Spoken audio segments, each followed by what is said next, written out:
When an injury occurs, all fighting must cease until a marshal can assess the severity of the injury. Fighting may resume away from the injury if the safety of the hurt fighter can be maintained. Non-combatants may not enter the fighting field without the marshal's consent. No one may remove a fighter from the field without consent to the marshal in charge or an appointed deputy. All right, so the first line here. When an injury occurs, you call a hold, okay? Yeah, it sucks in the situation of a war, especially a larger war, where you might be on the flank of something and most of the fighting is happening, you know, several yards away from you. But you know what?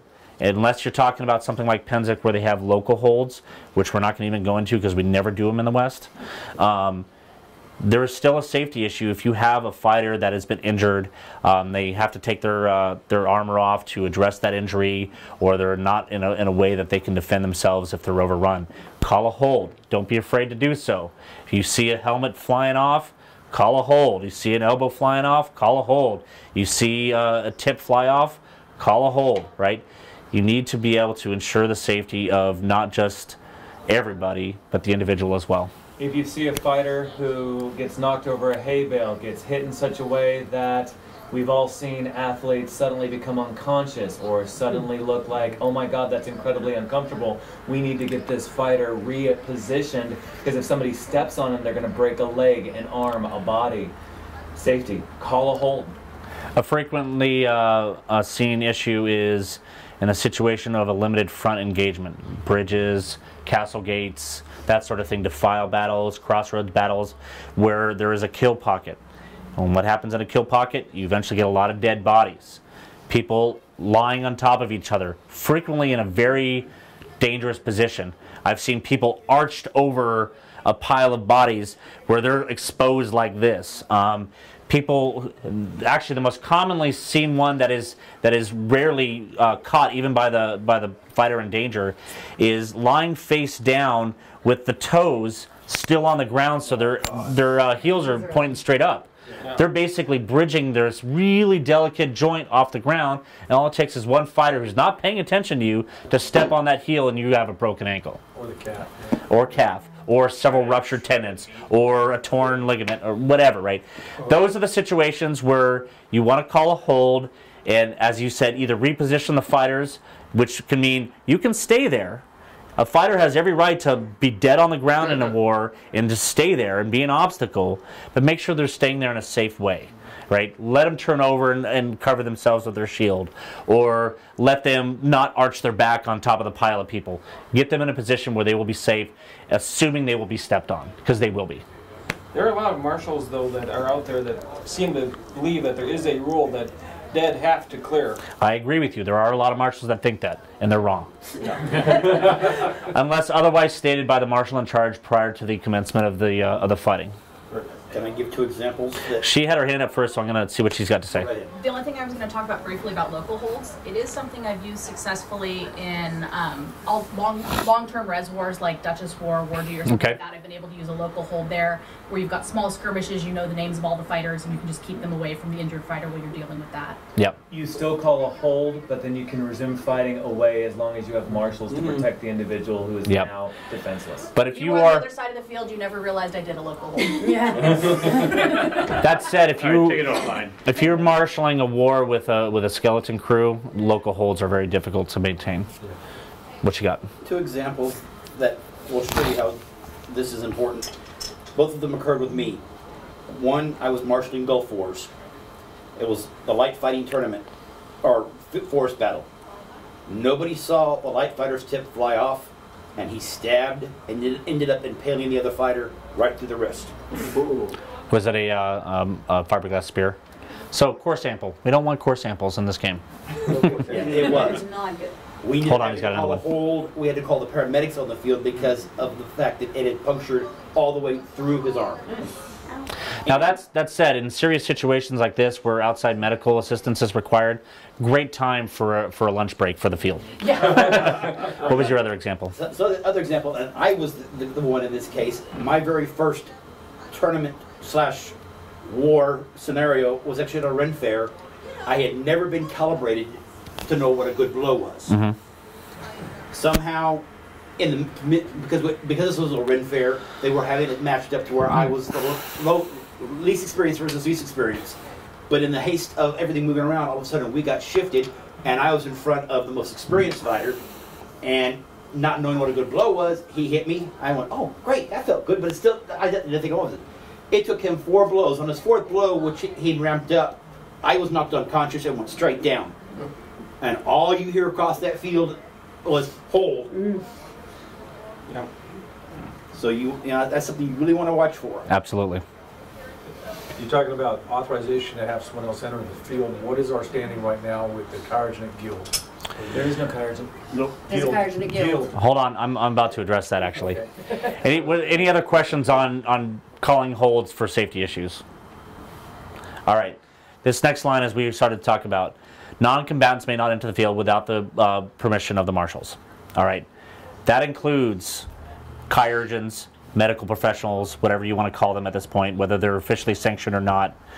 That includes water bearers, once again, official or not, which they're not.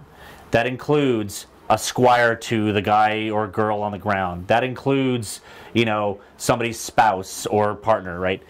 If they are a non-combatant, and marshals are considered, in a way, combatants, so that's exempt from this rule.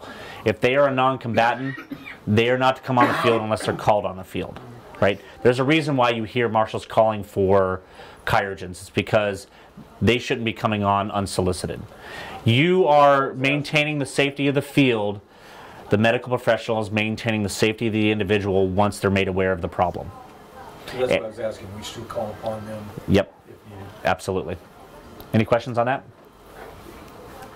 Well, I'll go back to that. Let's see here. So this last issue here, no one may remove a fighter from the field without the consent of the marshal in charge or an appointed deputy.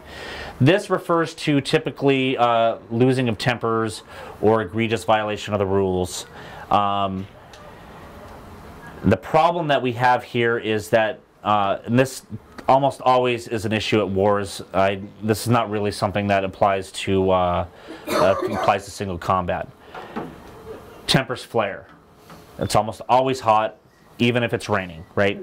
Because you're running around in armor, and you are, you know, getting in the fervor of the fight. You're foaming at the mouth. Maybe you've been hit in the back of the head a couple times. You know, whatever. Tempers flare. Everybody's heated, and actually, so are the marshals, because you're then dealing with that same attitude, right?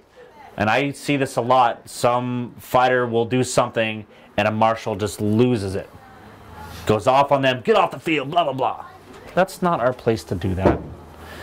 Yes, we're here to maintain safety, but we're also here, in order to do so, we have to maintain tempers.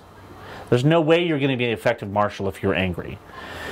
Therefore, because our emotions get the better of us, we are saying without question, it's not your right to remove a fighter from the field without the express permission of the marshal in charge of that event or their appointed deputies. If you're having a problem with a fighter, you can suggest that they take a break, but what you're trying to do in that scenario is to calm them down. And that's the primary thing that you're trying to do. You want to create calmer heads, intercede into a conflict, get both fighters to, you know, focus on you. And once you do so, you have to be calm, you have to be cool, you can't be losing your temper. But once those fighters focus on you, they're no longer arguing with each other. Get those tempers to go away, suggest that they take a break. If for some reason that is not working and they're not listening to your directives, that's when you find the marshal in charge, or, you know, the other senior marshals that the marshal in charge may have put in their place. Any questions on this? Awesome. First aid. Consent must be given by a conscious injured fighter to be for first aid to be administered. If a fighter's, well, let's start with that. Guy breaks his thumb. Yeah, you want to go and help. You want to call over a medical professional or somebody to render assistance. But they say no. That's their right, you know. And frankly, I understand it sometimes. So don't force, you know, medical treatment on somebody. Get them off the field if you feel that their injury is severe enough where they're a danger to themselves at that point. But don't force medical administration on them. If a fighter has lost consciousness, first aid may be administered by someone trained at giving first aid. Professional medical care must be obtained. So your buddy that, you know, maybe was a trainer for their high school football team is not a medical professional here. We're talking about nurses, EMTs, paramedics, doctors, and the like. You know, just because they were a chirurgeon at some point does not mean that they are that medical professional. So, in dealing with those situations, find somebody who is trained and certified to render care. Okay? If the fighter looks to be stopped for more than a minute, marshal should call a break in the fighting to allow all fighters to water break to lessen the chance for heat-related problems in other fighters. This is, once again, more of a war scenario. You're not, you know, telling fighters in the middle of a crown tournament fight to stop so they can get water. And this is typically in the situation of, like earlier when I was talking about if there was an injured fighter where real medical assistance was required. That's a great time to say, all right, guys, we got a break. Or if there's like we were talking about earlier, where you have the kill pocket and several dead people, you're calling a hold, and it's going to take you a few minutes to drag those people out. That's a good opportunity to call a good water break for the fighters, especially if it's a hot day, especially if it's a long day of fighting. Any questions on this section? Signs that professional medical assistance is required. We talked about being unconscious, excessive blood loss. If they're, you know, arteries spurting out blood, that's a good sign. Hemorrhage hitting the floor, that's bad. Yes. Distorted limb, you know, dislocation, a broken limb of some sort. Continued disorientation. We had a guy at West Ontario War recently, this last one in fact. He charged at the castle, tripped, and went head straight into the side wall of the castle. Ooh. Walked off the field fine, and then started stumbling back by the rest point, sat down and couldn't get back up. He was transported off site by ambulance with and he started losing feeling in his feet as a result. So this is a great example of somebody who left the field under their own power, but then the issue that was caused by this accident started to present themselves, and this is a perfect situation for a real medical professional. Numbness in limbs, also in this situation. Slurred speech, loss of strength in one side of the body, drooping facial features. These are clearly signs of a stroke, which could very well happen in the context of vigorous exercise, given the right situations. Chest pain, left arm pain, shortness of breath, cardiovascular, respiratory issues. Don't mess around with those. Confusion, clammy skin, rapid and shallow breathing, anxiety. These could be a result of a variety of different problems. Harder to see. I mean, I get clammy skin all the time when I am out there fighting and I stop for a minute and start to cool down. I would say in first aid, they generally do a lot of that under the quote, check for responsiveness. Yes. And so casual, quick questions coming off the field are a great way to say, like, this guy is with it. And especially trying to get them to look you in the eyes. If they can't focus on you, if they're still, like, you know, they're blinking a lot, you know, looking like they're seeing stars, those are good indications to get a medical professional. Any questions on these? Seem pretty straightforward. Be calm, be conservative. I addressed this earlier, but we'll go over it now again. Marshal shall call for assistance if they suspect the participant is experiencing more than a momentary distress. Failure to respond to an injury can lead to death. We don't want that. Do not hesitate to ask for a second opinion or call a chirurgeon, in this case a medical professional. Marshals who ignore injuries may be subject to revocation of their authorization to supervise combat-related activities, which means marshals may be subject to lawsuits in cases of extreme negligence. All right. This is what I was talking about earlier. They may refuse to, you know, be treated, but that does not mean that they're allowed to keep fighting if they're, you know, a hazard to themselves by virtue of their injury. In those situations, you clearly don't just send them along their way. You find somebody who is, quote, responsible for them. You know, a campmate, a friend, a relative, spouse, partner, what have you. a sovereign, right? You know, you have a subject of the crown who is being rather foolish and trying to, you know, escape any measure of care when they have a dangling limb from a severe break, you know, and you can't get anybody else to do it. Ask your king, ask your queen. They'll come up and say, I'm your king, I'm your queen. You need to take care of yourself. Let us do that for you, right? Reporting. Reports need to be written and typed. Reports must include the date, the location, the event where the injury occurred, the name of the injured party, the actions taken to help the injured. So we have issues with HIPAA. We can't give out medical information, you know, regarding an individual. All we can do is report on what we observed. We saw them hurt themselves. It looked like they, you know, went unconscious or had a broken finger. If they go to the hospital, that's the end of your report. They were transported off site. Okay? But you have to have as much concise information as you can. Report all injuries to Kingdom Earl Marshal, whether or not you have all the necessary information above. As I said earlier, HIPAA laws can prevent full knowledge of the nature of the injury and treatment given. If the injured party does not want to provide this information, the reporting marshal may state so in place of detailed description of the injury. All right, so do your best. Ask the person if they, you know, want to describe to you what happened. If they don't, that's their right. But what's important here is that you are making the reports. You're making those who are at a higher level of responsibility know what's going on. A lot of this goes into the category of create a paper trail. Create something that you can go back to saying, I'm a reasonable human being. I did my best to make sure everybody was safe. I was not negligent. I was aware. Whatever information you have to protect yourself, to protect your barony, principality, kingdom, etc. Furthermore, if it's a situation that could have been prevented through some sort of legislation, a practice of a convention, or a new rule to be put in place, or a rule to take out of place, it's important that the superiors in the marshalate are aware of this situation so they can make that determination if that's a necessity. We are a living, changing organization. As much as Brian has tried to get out everywhere, as much as I will try to get out as many places as I can, there are corners of the kingdom, whether they are downtown Berkeley or up in the hills outside of Reading. We need to know what's going on. Good things may be happening that we want to spread everywhere, and bad things may be happening that people don't realize are bad. One of the primary things that I expect of any marshal is communication. And the higher up the food chain you go in the marshalate, the more important that is. But communicating what you're doing, what's going on, any concerns you have, any problems you experience, and any good things you experienced are all very important to pass up the food chain.